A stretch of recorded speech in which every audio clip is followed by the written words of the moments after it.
Deep beneath the Alaskan mountain ranges, situated 500 feet underground, the Cobalt Valley Research Facility is a huge complex dedicated to scientific research and development of various machines and systems. There are lots of laboratories, sectors, and departments. This is CVRF Reborn, a reimagined but also faithful revival and continuation of the original CVRF by JKR Studios, which they have made open source as it was never completed. The aim of this endeavor is a faithful redesign and completion of the game, and also carrying on the legacy of CVRF. So, the concept behind this game amused me when I first played it, which is how I later became the hardest working developer on the project, because I felt like this type of game needs to be completed based on the vision and potential it has. Our project has become one of the most well-known continuation. Even the original JKR devs are unofficially supporting it through never before revealed designs and systems that were going to be implemented within the game but never really made it in. So how did we get to this point? Well, in September 2022, JKR Studios discontinued development on CVRF and then made it open source for everyone to edit on October 9th. A lot of CVRF spin-offs and projects were made shortly after, but all of them kind of just died out after a few months because everyone just kind of didn't want to work on it, I suppose. But there was one guy who actually managed to make a CVRF continuation that still goes on to this day. RW, also known as Nuke Man, started a revival of CVRF with one of his friends, Jukenox, and this is how CVRF Reborn started after they formed the group Caustic Studios. And after countless hours of advertising and investing, some developers, such as me, volunteered to help on the project, not knowing it'd come this far. Lots of developers who worked on CVRF Reborn have unfortunately left due to many reasons, making me a solo developer as of right now. However, I'm still making important decisions with the founders on certain things to implement within the game. So anyways, what makes CVRF Reborn different from the original? Well, first of all, it has a huge reactor core, which we like to call the Dyson Sphere. It's basically an artificial star powered by these fictional crystals called photonium, which were not really a thing in the original, but exist within our newly written lore for this game. The reactor core is kinda meant to be seen as every other lab in the game, as it's mainly for research purposes on energy production. So how does the reactor even work? Well, when these exotic crystals are placed within the reactor chamber, they're boiled down to a liquid, which gets turned into a very hot laser, concentrated through these huge lenses to a central point. The Dyson Sphere shields keep the core stable during the startup, and also kinda acts like solar panels getting energy from the sun, you know? And once it's powered on, it becomes the main energy source for the entire facility. CVRF logic at its finest, am I right? Yeah, I don't know if any of this is meant to be realistic, but it's certainly cool if you ask me. This right here is the Reactor Visitor Center on Sublevel 3, which was originally going to be the old reactor chamber for the original CVRF. However, JKR apparently scrapped the idea of having a reactor and wanted to replace it with a geothermal power plant, which in theory should be added to our game, to act as a main power source when the reactor isn't in a functional status. So, what do? Well, first of all, we turn this big octagonal room into a visitor center for the reactor, because lore-wise, this facility is also a huge tourist attraction in Alaska. So, from that huge room, we use the lower atrium and a brand new cavern bridgeway to lead to the control room of the reactor. And of course, we added some maintenance tunnels along the way called the maintenance duct, where there's just lots of dump storage, and also Easter eggs. We also added visitor routes in the sublevels leading to some viewing areas. Visitors can see beautiful crystal caves, a cavern balcony looking over a huge bottomless waterfall, and they can also look into the crystal sampling cavern. And finally, we have the reactor observation area, where visitors can view the reactor underneath the control room. There's also a cafe with some info signs. We thought it'd be cool to make this facility more than just a research place, so we mixed in a national park vibe into it. Okay, so believe it or not, that was only just 50% of the sublevel expansion we're going for. There's still lots to come in the future, but more on that later. Other than the sublevel expansion, we did lots of revamping in old areas. I put loads of work into remaking old labs that needed a glow up, such as the cold storage and helium lab, the water distillation lab, the waste silos, the hydroponics farm, and finally this huge viewpoint area, all of which have not much gameplay included yet, but we hope to add some sort of unique element of gameplay to each and every lab and area. New places we added include the infirmary and medical pods, the tram electrical, the cargo bay ceiling expansion, the airflow management, the laser manipulation lab, and the amazing looking turbine hall, all of which I built and revamped with only some help from others. We've also worked on fixing many bugs from the original CVRF, as well as adding tons of detail to old places, replacing old sounds with newer ones, updating visuals, and adding new systems such as the power outage, which is still under work.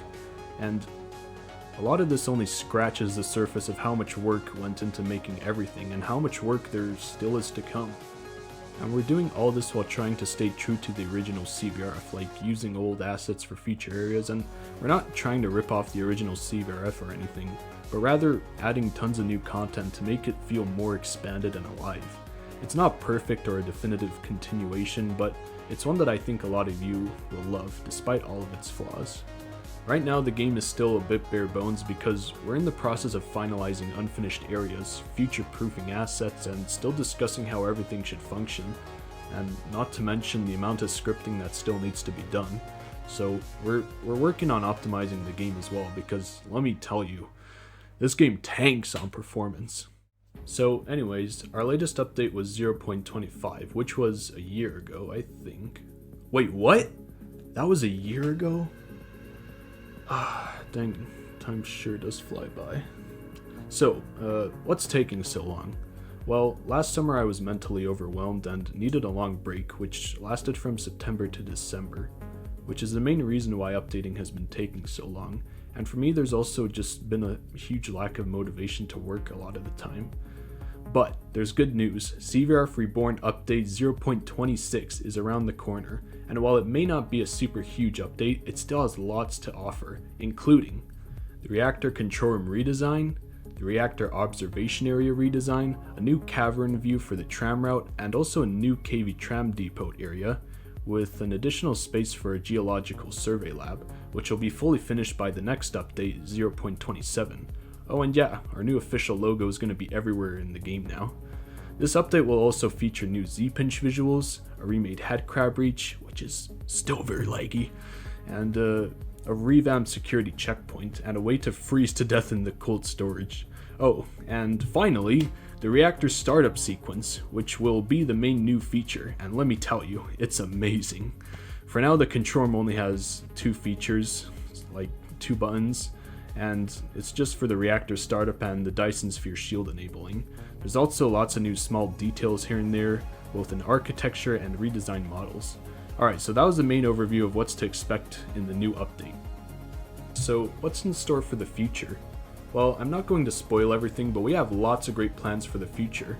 First and foremost, CVRF Reborn will have brand new written lore, and will also be connected to the Alaskan Reactor Research Site, which is our other game, because they take place in the same universe. The lore and storylines will be a big part of the future direction we're taking our games, and we're also taking it very seriously. In the sublevels, we're planning to add lore-specific areas. We'll also be adding a huge collider deep underground. We're not entirely sure where we're going with this yet, but the idea is to make it unique from other colliders by making 2 big lasers collide with each other instead of just making a long, realistic particle accelerator. So yeah. We're also planning on finishing almost every originally planned lab by CookieCrisps Studios that we think would fit in the game, but we also want to look into making new, unique lab ideas that can come out of the blue. Oh, and of course, we will try and make everything work. We want this facility to feel alive, and anyone should have the freedom to do as many things as possible, like, I don't know, putting stuff on fire, exploding things, running crazy experiments and logging them. So, yeah. And this is the roleplay framework which we'll be working on. It will be a big part of how you play this game. All roles currently in-game have not much purpose, but soon enough they will be connected together gameplay-wise in order to run the facility. And you know what, I'll just give a small insight to how much more we're planning to add other than the labs. We'll have a new tram line system. Multiple trams will run on different lines, the blue line and the green line. The green line will lead to the surface.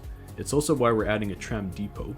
The idea is that players will be able to decide how much trams they want on a line. The tram depot will also serve as a place to repair trams as well as a place to park them, basically. And in the future, it could also be a terminal station for visitors, but I'm still not really sure about that. Also, scripting multiple trams to run at once is going to be a nightmare.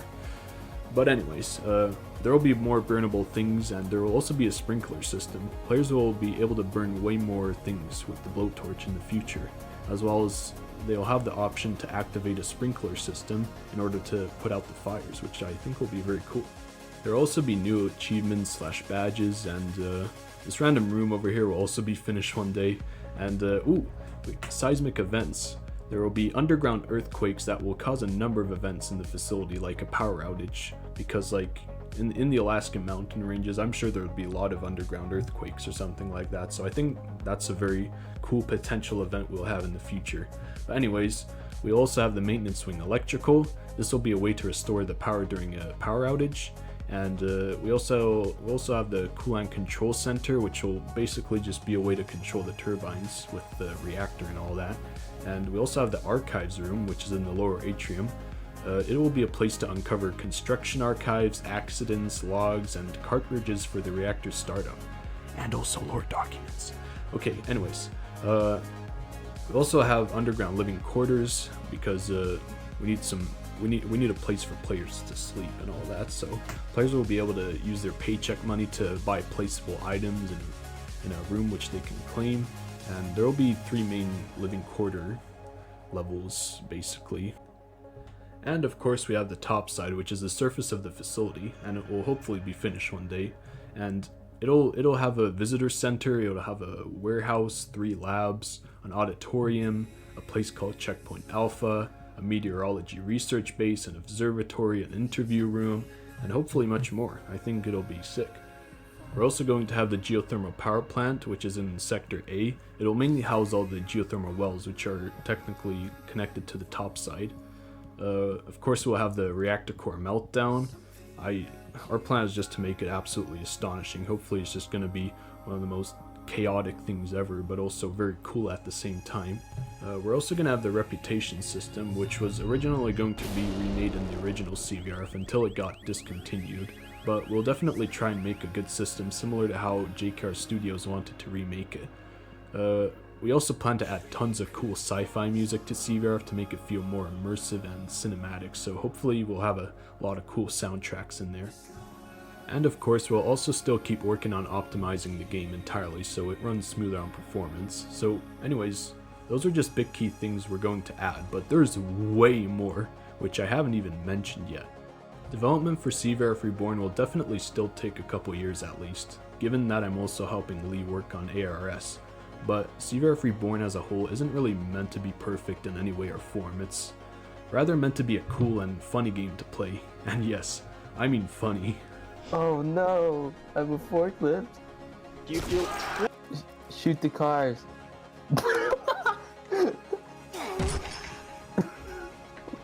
What just happened to me? But anyways, that marks the end of this CVRF devlog. We didn't really go over everything, but I hope y'all enjoyed more in-depth detail of what we've been working on, and I can't wait for y'all to play the new update 0.26, which is releasing on June 20th.